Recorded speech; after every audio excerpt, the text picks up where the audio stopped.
ایک دفعہ کا ذکر ہے کہ ایک خوبصورت جنگل میں ایک چڑیا رہتی تھی۔ وہ ہر روز ایک درخت پہ بیٹھ کر گانا گایا کرتی تھی۔ اس کی آواز اتنی خوبصورت اور اتنی پیاری تھی کہ آس پاس کے پرندے اس کی آواز سن کر اس کے پاس آ جاتے تھے اور درختوں کے اوپر بیٹھ کے اس کا گانا سنا کرتے تھے۔ ایک دن ایک شکاری جنگل میں آیا اور شکاری اپنا شکار تلاش کر ہی رہا ہوتا ہے تو اس کو ایک خوبصورت آواز سنائی دیتی ہے۔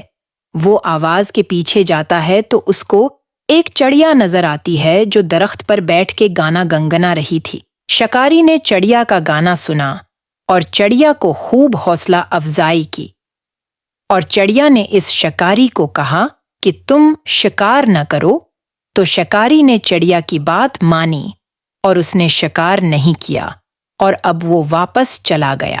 تمام پرندوں نے چڑیا کا شکریہ ادا کیا۔